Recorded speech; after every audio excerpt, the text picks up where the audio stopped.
오늘 은혜 받으실 하나님 말씀은 출애굽기 12장 11절에서 14절 말씀입니다.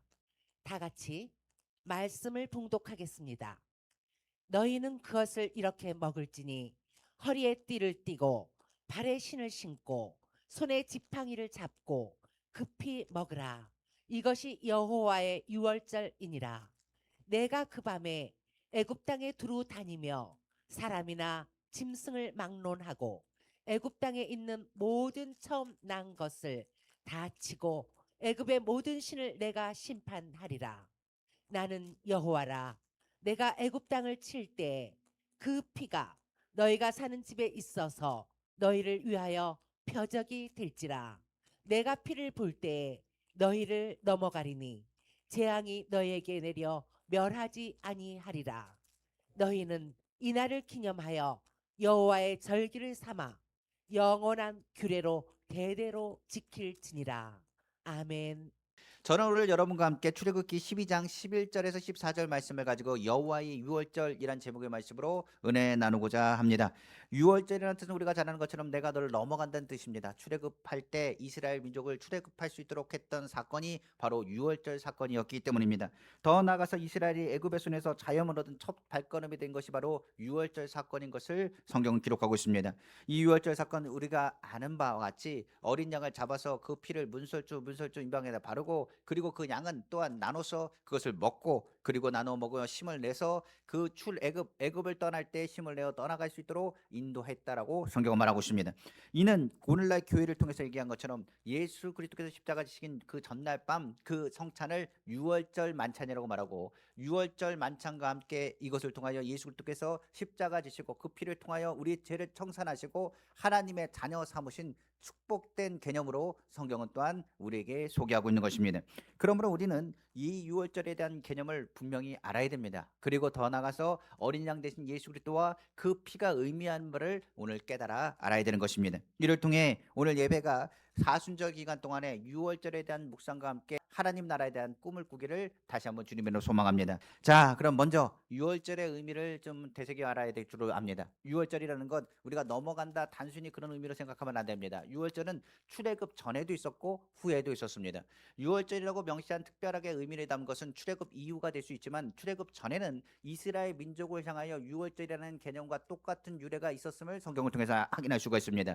우리가 성경을 보면 알 수 있는 것처럼 시족들이 모여 가축을 하나 잡아 죽여 그 피를 천막 입구에 발랐다. 이를 통하여 재앙, 자연의 재앙이나 어려움에서 이 곡식이 잘 자랄 수 있도록 하나님 도와주십시오, 보살펴 주십시오라는 의미를 담고 천막에다가 피를 뿌렸다라고 이야기하는 것입니다. 그러니까 이것은 다른 것이 아니라 출애굽 이전에 그들이 했던 행동은 바로 하나님께서 모든 재앙에서 자연재해에서 보호해달라는 의미에서 그 피를 사용했다는 것을 의미합니다.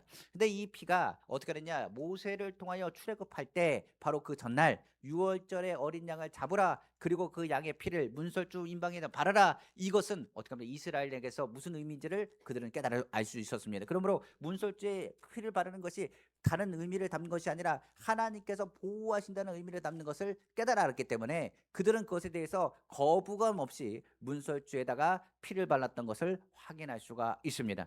더 나가서 이 잡았던 그 양은 그들이 나누어 먹으면서 유월절 그 밤에 출애굽하기 위한 여정을 준비했던 것이 오늘 본문의 메시지라고 볼 수 있습니다. 그러다 보니 이것은 무엇을 얘기하느냐? 이스라엘은 하나님의 백성이라 구별됐다는 의미로서 그들은 유월절의 피를 상징했다고 성경 기록합니다. 그래서 유월절의 의미를 우리는 뭐라 그러냐? 넘어간다라는 그 의미가 거기서 나오는 것이고 거기에서 재앙과 같은 사람들을 뭐로 얘기하느냐? 애굽은 세상이라 바로 세상에 있는 애굽 바로 애굽 사람들이 멸하는 자 그들을 하나님께서 치시고 멸망은 이스라엘을 통하여 문설주에 바른 피로 인하여 넘어가게 된 사건 그것을 유월절 사건이라고 부르게 되었다고 성경 말합니다. 그래서 이스라엘은 이 유월절 사건이 뭘 얘기하느냐? 하나님의 진노가 넘어갔다. 저주가 넘어갔다. 죽음의 사자가 넘어갔다. 그 피가 하나님의 보호고 하나님의 자녀인 것과 하나님의 백성인 것을 상징한다. 표적이라고 표현한 것이 바로 출애굽에서 나오는 유월절 사건이라고 말할 수가 있는 것입니다. 근데 이 유월절 사건이 이것으로 끝나느냐? 아닙니다. 성경에 보니까 유월절이 제대로 지켜지지 않았습니다. 그런데 그 유월절이 언제 제대로 지켜졌느냐? 바로 성경에 보니까 유다 왕 요시야 왕 때에 율법책을 발견하고 나서 유월절을 향한 개념을 다시 한번 기억하게 됩니다. 하나님 이 민족이 축복받는 것이 다른 것에 있지 않고 하나님의 절기를 지키는 것이고, 우리가 하나님이 우리를 건지시고 출애굽했던 그 은혜와 그 사랑에 대한 것, 그 유월절 사건을 다시 기억함을 통하여 하나님 우리의 죄를 용서하시고 하나님 우리가 주의 백성인 걸 다시 한번 알게 해달라고 회복을 위해서 기도했던 것이 요시아의 회복과 함께 유월절의 이야기라고 성경은 말하고 있습니다. 그때부터 유월절은 개념이 다릅니다. 다른 것의 유월절을 얘기하는 게 아니라 하나님의 보호만을 의미하는 것이 유월절이 아니고, 회개와 용서만을 구하는 것이 유월절이 아니라 바로 그때부터는 성전 중심의 신앙으로 다시금 하나님께 돌아오겠다는 신앙의 고백을 담는 것이 유월절이 됩니다. 그러니까 유월절을 통해서 하나님 출애굽했던 이 민족, 그동안에 건져주신 하나님의 사랑, 그 은혜를 우리가 기억합니다. 우리가 다시는 죄 그리고 우상을 섬기지 않겠습니다. 외부로 나아가지 않겠습니다. 우리가 성전 중심에 모이겠습니다. 하나님의 성전에서 주님을 찬양하고 예배하겠다라고 고백한 것이 바로 요시아에 이루어진 종교개혁과 이루어진 바로 유월절 이야기라고 말할 수 있습니다. 그래서 유월절에 양을 잡고요. 그리고 그 백성들이 예루살렘으로 모여서 그곳에서 숙박을 하고 유월절의 모든 것들을 성인 남자들은 모여 예배했던 것이 성경에 기록되어 있습니다. 그러니까 많은 순례자들은 예루살렘 주변에 있는 그 많은 사람들은 그 순례자들을 받아야 됐고, 그들과 교제하며 공간을 만들어주고 성전 중심의 신앙을 고백했던 것이 요시야 시대의 유월절이라고 말할 수가 있죠. 그런데 이걸로 끝나느냐? 아닙니다. 이제는 어떻게 되냐? 성전 중심에서 신앙생활 하다가 이제 성전이 어떻게 됩니까? 유월절에 대한 개념을 점점 잊어버리기 시작했습니다. 그리고 성경에 보니까 586년, 주전 586년에 성전이 바벨론에 의해서 완전히 무너지게 됩니다. 그러니까 그들에게서는 포로기가 시작이 되고요. 성전에서 모여고 유월절을 지켰던 그들은 이제 뿔뿔이 흩어지게 되기 시작했습니다. 그리고 이방으로 나아갔을 때 그들이 그럼에도 불구하고 어떻게 유월절을 지켰느냐? 다니엘과 같이 성전을 바라보고 그들은 기도하기 시작했고 예배하기 시작했습니다. 그것이 이제 시간이 흘러서 그들이 유월절에 대한 개념을 잊어버리지 않기 위해서 성전 중심에 대한 마음을 가지고 하나님께 기도하면서 가정과 공동체 단위로 모이기 시작했고, 이 유월절을 어떻게 보내기 시작했느냐?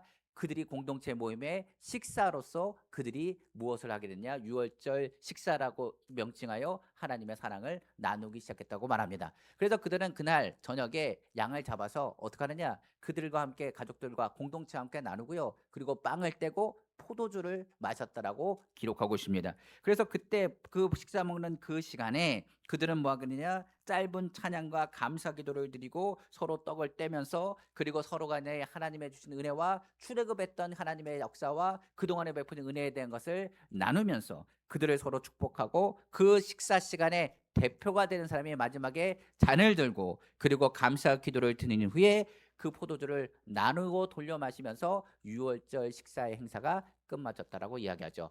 그 유월절의 식사의 그 내용을 누가요? 그 형식을 빌려서 예수 그리스도께서 제정하신 성만찬이 이루어지게 된 것입니다. 그래서 성만찬 때는 예수님께서 뭐라고 얘기했느냐? 이 떡을 먹으라, 이 잔을 마시라, 이 떡은 내 살이요, 이 피는 나의 피라라고 얘기하면서, 이 포도는 나의 피라 얘기하면서 그들에게 생명에 대한 것을 증거하고 하나님 나라에 대한 것, 그리고 하나님의 역사하시는 것, 그리고 지금까지 주신 하나님의 은혜와 앞으로 하나님께서 주시는 생명에 대한 것을 얘기한 것이 바로 성만찬 때의 이야기라고 볼 수가 있습니다.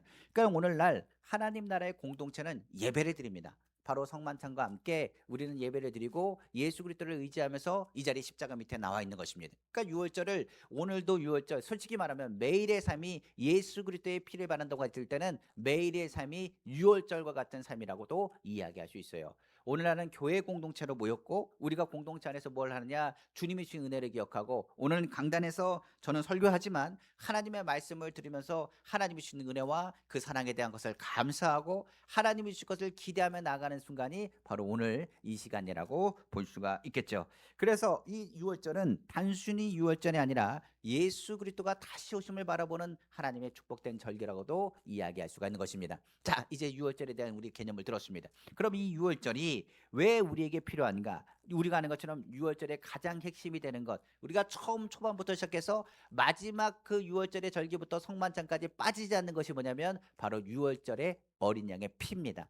그렇기 때문에 처음부터 그 피는 재앙을 넘어가게 하는 것이 피요, 더 나아가서 저주가 넘어가게 하고 하나님의 보호를 상징하는 것이 피이기 때문에 그 피의 개념이 우리로 하여금 하나님의 백성인 것을 구별한다라고 표현한다라고 이야기할 수 있는 것입니다. 그래서 그 피의 의미를 잘 알아야 됩니다. 유월절의 가장 핵심이 되는 것, 그 피는 우리가 하나님의 백성입니다. 출애굽 사건에 의해서 구별의 의미를 담고 있습니다. 그러다 보니까 여호수아가 여리고성을 침범하고 여리고성을 무너뜨릴 때 어떻게 했냐? 거기서 기생 라합에게 무엇을 끈을 달았냐? 빨간 끈을 그 창문에 달라고 했습니다. 이건 뭐가 되리라? 표시가 될 것이라. 그러므로 너희 가족들과 이 창가에 빨간 줄이 천이 내려간 그곳은 내가 치지 않겠다. 이것은 보호할 것이다. 지킬 것이다. 구별할 것이라는 개념을 가졌던 것을 우리가 성경을 통해서 확인할 수가 있습니다.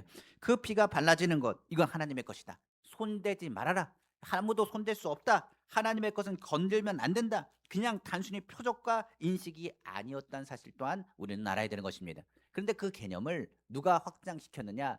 예수님께서 확장시켰습니다. 단순히 표적이 아니라 이것은 속죄의 의미를 넘어서 우리에게 뭐라냐? 생명을 주되 더 풍성해 주는 것과 단순히 너희가 하나님의 백성이 아니라 이제부터는 뭐라고 부르느냐? 하나님의 자녀라 부르게 됐다는 것을 의미하고 있는 것입니다. 예전에는 뭐라고요? 피를 문설주 임방입에다가 발랐습니다. 피를 먹으라고 하는 게 지금 안 왔어요. 레위기에는 피를 먹으면 안 됩니다. 피를 먹는 것은 부정하다고 했습니다. 피는 뭐라고요? 발랐습니다. 그런데 이제 예수님께서 뭐라냐? 그 피를 마시라고 말합니다. 예수의 피를 이 시간에 마셨을 때 그 피가 내 안에 들어오고 내 안에는 누가 되느냐? 예수의 피가 흐르게 되며 예수의 살을 먹음을 통해서 피와 살이 예수 그리스도와 함께 동행한다는 것을 의미하게 됩니다. 그리고 그때로부터 성경은 뭐라 그러냐? 너는 뭐라고요? 하나님의 자녀라는 개념을 받게 되는 것입니다. 그래서 여기서부터는 죄에 대한 모든 것이 하나님이 예수 그리스도를 통해서 청산하셨습니다.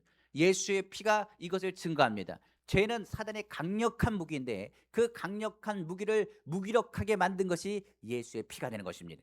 예수의 피를 먹고 마시는 자는 내 안에 주님이 거하신 것이요, 주님이 너희 안에 거하면 모든 삶에 있는 저주와 어려움과 모든 불안에서 내가 너를 건질 것이고, 예수의 피를 선포하고 예수의 이름을 선포할 때마다 흑암의 권세는 떨어져 나가고 내가 하나님의 자녀인 것을 깨달아 알게 되는 것입니다. 그러므로 그 피는 우리가 하나님의 자녀인 것과 우리가 하나님에게 속하였다는 것을 증거할 것이고, 아무도 우리의 하나님의 자녀들은 우리의 머리털 하나도 건들지 못하게 될 것이라고 성경은 강조하고 있는 것입니다. 그러므로 유월절은 여호와의 유월절일 뿐만 아니라 예수 그리스도를 통하여 구원과 생명과 능력과 은혜가 임하는 유월절 절기가 된 것입니다. 그래서 예수님이 그 개념을 확장시키신 거예요. 그래서 오늘날 우리는 누구의 이름을 기도하느냐? 예수의 이름을 기도하고, 누구의 피를 바르냐? 예수의 피를 바릅니다. 예전에 여의도 순복음교회 다닐 때 저희 어머니도 그랬습니다. 지역장 하시고 구역장 하시고 권사님 하실 때 빨간 가방 들고 다니셨습니다. 그 빨간 가방을 왜 들고 다니냐? 예수의 피라고. 그래서 빨간 가방을 가지고 어떻게 하냐? 문짝에 들어갈 때마다 예수 피 하고 들어갔습니다. 그러니까 다른 사람은 잘 모를지 모르겠지만 예수의 피를 바랍니다. 하나님 이 가정에 하나님 역사하여 주옵소서. 예수의 피를 바랍니다. 하나님 인도하여 주옵소서. 아픈 사람 있으면 어떻게 기도했느냐? 예수의 피가 머리서부터 발끝까지 넘치게 하시고 그 뼈마디 관절마다 보혈로 발라주셔서 씻어 주옵소서. 하나님 예수의 피가 그 가운데 흐르고 있습니다. 그러므로 하나님의 자녀입니다. 하나님의 자녀가 아파서는 되겠습니까? 하나님 치료하시고 세워 주옵소서. 흑암의 권세는 예수의 이름으로 물러갈지어다. 예수의 피가 발라진 가다 치료가 나타나고 능력이 나타나고 생명이 흘렀다라고 선포했습니다. 그러니까 문제가 발 때마다 항상 무슨 찬양을 불렀느냐? 보혈 찬양을 불렀습니다. 주의 피 믿어 선포하고 예수 피 믿어라고 선포했습니다. 그래서 신방지에 갈 때마다 순복음하고요, 장로교단하고 딴 교단하고 완전히 차이가 있습니다. 순복음 교단은 무슨 찬양을 많이 했느냐? 예수 피 찬양을 많이 했습니다. 주의 보혈 능력이 떠다부터 시작해가지고 예수 피 변찮는 주님의 사랑과 주의 피 믿어 예수 피 선포했습니다. 그래서 누구든지 만나든 간에 예수의 피로 씻어주시고 예수의 피로 변화되게 하시고 예수 그리스도의 생명의 건데 들어가게 하시사 하나님의 자녀 삼으시고 하나님의 능력이 나타나라고 선포했던 것이 기억이 납니다. 그래서 우리는 아플 때마다 침을 바르는 게 아니라 예수의 피를 발랐습니다. 힘들 때마다 누구의 불렀느냐? 예수의 이름을 불렀습니다. 우리가 주님을 바라보고 나아갈 때 땅을 밟을 때마다, 그리고 첫 신방지에 갈 때마다 항상 무도했느냐? 무릎 꿇고 기도할 때 예수의 보혈로 이 가정을 축복하시고 오늘 신방할 때 흑암의 가정 떨어져 나가게 하시고 하나님이 이제는 이 가정을 무슨 가정으로 축복의 가정으로 세워달라고 선포했던 것이 기억이 납니다. 마찬가지로 예수님을 통해서 이 유월절의 개념은 달라진 것처럼 그 예수의 피의 개념이 우리의 삶 가운데 모든 것을 달라지게 했습니다. 이제 단순히 바르는 것이 아니라 뭐라고요? 예수의 피를 먹고 우리 안에 주님이 우리와 함께 하신다는 것을 믿음으로 선포하기를 주님이 원하고 계신 것입니다. 그러므로 유월절은 단순히 우리로 얘기한 것처럼 구별의 의미가 아닙니다. 우리가 뭐가 됐다고요? 하나님의 자녀가 되었다는 것을 우리에게 확실히 보여준 사건이라고 말하고 있는 것입니다. 그러므로 하나님의 자녀는 우리가 알아야 됩니다. 어떻게 해야 될까요? 결단을 해야겠죠. 하나님의 자녀답게 살아야 됩니다. 성경은 말합니다. 세상은 심판한답니다. 은혜는 뭔지 아십니까? 심판이 넘어가는 거예요. 하나님의 복은 뭡니까? 죄에 대해서 어떻게 하는 것, 그 허물이 있다는 것이 아니라 허물을 덮음을 받는 사람, 허물이 기억되지 않는 사람이 성경은 말합니다. 복되더라고 성경은 말하고 있는 것입니다. 세상을 여기서 말합니다. 구별되지 않는 사람과 구별되지 않는 세상은 결국 뭐 할 것이라. 오늘 본문은 얘기하죠. 심판받게 될 것이라. 성경 한번 보겠습니다. 출애굽기 12장 12절 말씀이죠. 내가 그 밤에 애굽 땅에 두루다니며 애굽은 세상과 같습니다. 사람이나 짐승을 막론하고 애굽 땅에 있는 모든 처음 난 것을 다치고 애굽의 모든 신을 내가 심판하리라. 나는 여호와라. 유월절 밤에 이루어진 게 무엇이 합니까? 세상에서 희망을 상징하는 게 장자입니다. 장자는 그 아들인 첫 번째 생명을 상징하고 희망을 상징합니다. 그 나라에 희망이 없다, 심판입니다. 그 나라에 어려움이 있다, 심판입니다. 그것에 대해서 얘기한 것이 바로 처음 난 것을 친다는 것입니다. 그리고 애굽의 모든 신들을 친다. 그들은 아무것도 아닌 것이라. 그리고 너희가 의지했던 모든 것이 무너지게 될 것이다 라는 것을 심판이라고 말합니다. 그러니까 세상을 의지한 사람은 세상에 무너지는 것을 볼 것이고, 물질을 의지하는 사람은 물질이 무너지는 것을 볼 것이며, 그것이 너희에게 뭐가 될 것이라? 심판이 될 것이라.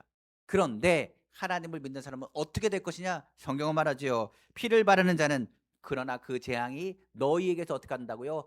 넘어간다고 성경 말하고 있습니다. 바로 12장 13절 말씀입니다. 내가 애굽 땅을 칠 때 모두가 심판받을 때 그 피가 너희가 사는 집에 있어서 너희를 위하여 표적이 될지라. 내가 피를 볼 때 너희를 넘어가리니 재앙이 너희에게 내려 멸하지 아니하리라. 그러니까 주님의 보혈이 우리의 마음을 지킵니다. 불안과 염려가 다가오고 나라가 뒤숭숭하고 어지러울 때 뭐부터 하느냐? 이 마음부터 낙심하고 절망합니다.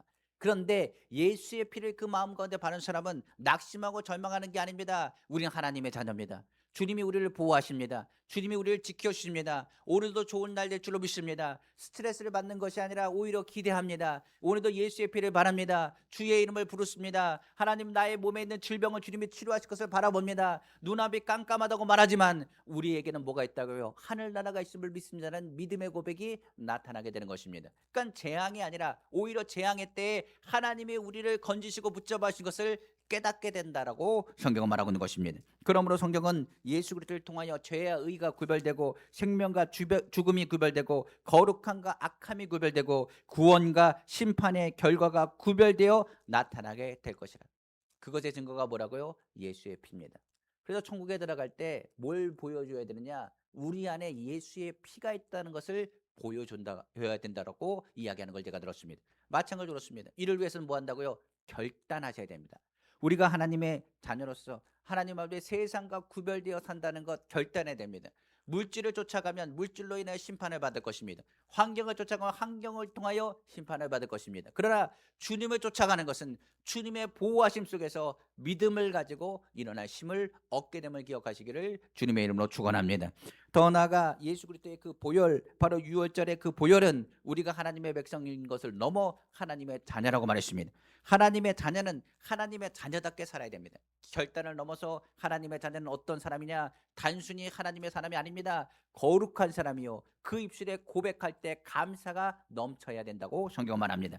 더 나아가 성경의 이 거룩한 사람은 어떻게 되느냐? 우리의 행위가 아니라 주님이 주시는 은혜로 산다는 것을 고백하는 사람입니다. 한번 성경 보겠습니다. 히브리서 10장 우리 4절에서 6절 그리고 9절에 10절 말씀입니다.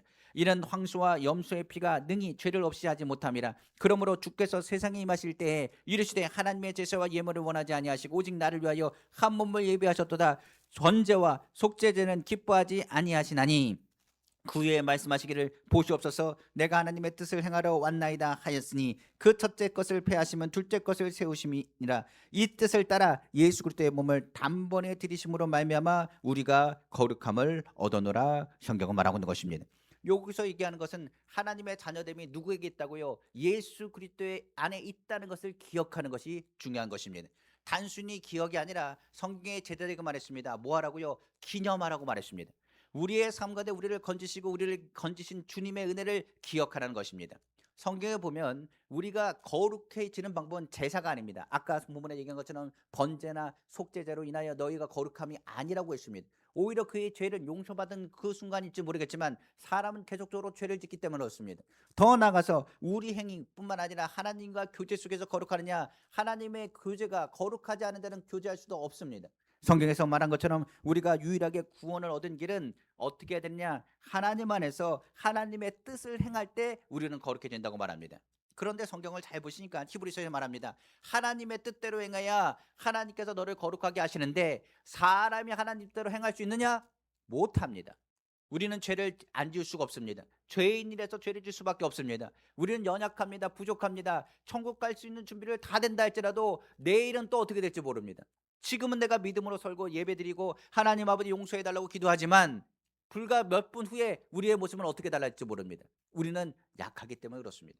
그래서 성경은 말합니다. 하나님의 뜻이 우리한테 있는 것이 아니라 누구에게 있어요? 하나님께 있고 우리를 구원하시기 위해서 그래서 누굴 보내셨느냐? 예수님이 우리를 가운데 오신 것입니다. 그래서 성경은 뭘 얘기하느냐? 유월절 어린 양의 피가 왜 필요하냐? 구원을 이룰 유일한 이름이 누구라고요? 예수 그리스도요. 그 피의 값을 통하여 우리는 구원을 받은 것이고 하나님의 뜻을 행하는 것은 뭐라고요? 바로 예수 그리스도를 믿는 것입니다.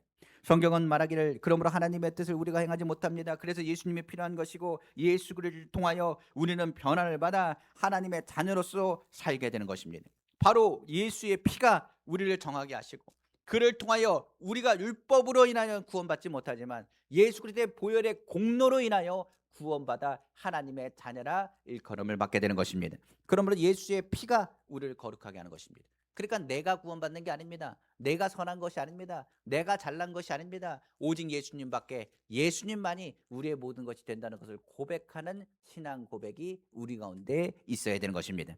그러므로 유월절은 하나님의 적입니다. 그 유월절을 통하여 그들은 말합니다. 나를 건지신 것은 우리의 힘으로 건진 것이 아니라 하나님께서 말씀하신 것처럼 하나님의 말씀대로 하나님의 뜻대로 피를 문설주 임방에 바르고 어린 양을 먹음을 통하여 우리가 출애굽할 수 있었다라는 것을 이야기하는 것처럼 예수 그리스도의 피를 통하여 우리의 죄를 청산하고 묶었던 바로의 같은 흑암의 권세의 모든 줄을 끊어버리고 우리가 다시금 말씀 안에서 힘을 내서 믿음 안에 전진할 수 있는 은혜를 하나님께서 예수를 통해서 우리에게 베푸신 것입니다. 그러므로 그 피는 표시를 넘어 우리가 하나님의 자녀인 것과 더 나아가서 그의 몸은 말씀이 되어서 우리에게 바른 길로 하나님의 뜻대로 행하도록 이끌어 가여 주시는 것입니다. 그러므로 우리의 힘으로는 안 된다는 것을 깨달아야 됩니다. 그러므로 유월절의 어린 양의 피는 단순히 어린 양의 피가 아닙니다. 하나님의 자녀요, 하나님 예수님이 꼭 필요합니다. 예수의 피가 없이는 내가 하나님 앞에 나아갈 수가 없습니다. 주님이 나를 도와주셔야 됩니다. 주님이 나를 붙잡아 주셔야 됩니다. 주님이 나를 이끌어 주시는 믿음의 고백이 되어야 된다는 것입니다. 그래서 사순절 기간에는 그 예수 그리스도의 보혈을 통하여 우리는 결단해야 되고 그리고 예수 그리스도의 보혈을 통하여 내가 하나님의 자녀된 것을 인식하셔야 되고 인식을 넘어 하나님의 말씀대로 순종하고자 다짐해야 되는 것입니다. 마지막으로 그러면 유월절 우리가 아는 것처럼 단순히 유월절 하나님의 자녀가 그걸로 끝나는 게 아닙니다. 바로 그 피가 의미하는 바는 너희가 이제는 그 피를 의지하고 하나님 앞에 나아갈 수 있으니 너는 어떻게 하라고요? 하나님께 매일의 삶에 더 가까이 나아가는 은혜를 누리라고 말씀하신 외침입니다. 예수님께서 십자가에서 뭐 하느냐? 다 이루었다 하셨습니다. 그때 뭐가 찢어졌냐? 휘장이 위에서부터 아래까지 찢어졌습니다. 휘장은 바로 성소와 지성소를 나누는 것이었습니다. 그래서 아무나 그 지성소로 들어갈 수 없었습니다. 그런데 예수 그리스도께서 십자가에서 다 이루었다 하셨을 때 휘장이 찢어짐을 통해서 누구든지 예수 그리스도를 믿기만 하면 너희는 뭐가 될 것이라 왕 같은 제사장을 불렀습니다. 우리를 뭘로 부르셨느냐? 하나님의 자녀일 뿐만 아니라 제사장으로 부르셔서 예배자로 하나님 앞에 나아갈 수 있는 담력을 가지고 예배할 수 있는 사람이 되게 하셨다고 말하고 있습니다. 이제 뭐 하게 되냐? 예수님 덕분에 우리는 하나님 앞에 예배할 수 있습니다. 오늘 예배가 그냥 예배가 아닙니다. 그 예배를 통해서 서로를 향해 축복할 수 있습니다. 하나님의 은혜를 나눌 수 있습니다. 위로가 임할 수 있습니다. 하나님의 능력이 나타나게 되는 것입니다. 성경 한번 보겠습니다. 히브리서 10장 19절에서 20절입니다. 그러므로 형제들아 우리가 예수의 피를 힘입어 성소에 들어갈 담력을 얻어나니 그 길은 우리를 위하여 휘장 겉에 열어놓으신 새로운 살길이요 휘장은 곧 그의 육체니라. 그러나 예수 그리스도를 믿으면 그 신앙의 관점이 확대돼야 됩니다. 추수감사절만 감사해야 됩니까? 아닙니다. 매일의 삶에 감사해야 됩니다. 우리가 하는 6월절의 개념이 하나님 내가 하나님의 자녀입니다. 결단합니다. 결심합니다. 내가 하나님의 자녀로서 주님의 은혜를 가지고 하나님 보좌 앞에 나아가는 것이 6월절만 나가는 겁니까? 아닙니다. 왕같은 제자로서 오늘 하나님 앞에 나가는 이 날이 하나님이 주시는 축복된 날이요 6월절의 어린 양의 그 피가 뿌려진 날인 것을 기억해야 되는 것입니다. 그러므로 오늘도 예수의 피를 발라야 됩니다. 주의 이름을 선포해야 됩니다. 예수의 보혈을 선포하고 주님의 대속의 은혜를 기억하고 체험하고 그 은혜 가운데 우리는 말씀 안에 순종하여 나아가야 되는 것입니다. 그러므로 성경은 이렇게 얘기합니다. 출애굽기 12장 14절에 기록된 말이죠. 너희는 이 날을 기념하여 여호와의 절기를 삼아 영원한 규례로 대대로 지킬지니라. 우리가 선포해야 될 건 뭐라고요? 예수의 피입니다. 하나님 우리의 자녀에게도 예수의 피를 선포하고 주변에 만나는 사람마다 예수의 피를 선포하고 예수 이름으로 기도하고 하나님의 기적과 하나님 위로와 하나님의 은혜가 흘러가는 주님의 통로로서 우리를 주님께서 사용하기를 원하시는 것입니다. 6월절 어린 양 되신 주님, 이것을 통하여 우리는 구별됐습니다. 예수 믿는 사람은 어디와 구별된다고요? 세상과 구별돼야 됩니다. 그리고 우리를 하나님은 거룩하게 하셨습니다. 거룩하게 한 주님께서 매 순간 보혈을 의지하게 하시고 기념하라 명령하셨습니다. 그 명령을 통하여 이날은 주님의 날이요 자유를 선포하는 날입니다. 이제 그 보혈을 의지하여 우리는 성소에 들어갈 담력을 얻었고 예수의 피로 기도하는 자가 예수 이름으로 기도할 때 하나님께서는 그 보좌 앞에서 들으시고 반드시 그 기도에 응답하심을 믿으시기를 부탁드립니다. 오늘도 우리는 보혈을 바르고 그 마음을 지켜나갑니다. 오늘도 예수 이름으로 기도하면 하나님이 들으십니다. 우리는 누구라고요? 하나님의 자녀입니다. 그 길은 새로운 길이요 생명과 진리가 되신 주님, 그 주님이 우리와 함께 하심을 우리는 믿습니다. 그러므로 우리는 우리가 사순절 기간 6월절 어린 양 되신 예수 그리스도를 기억하고 주님의 은혜에 감사하며 하나님의 자녀답게 하나님 나라 바라보고 예수 이름으로 승리를 선포하고 나아가는 우리 귀한 성도 다 되기를 다시 한번 주님의 이름으로 축원합니다. 기도하겠습니다.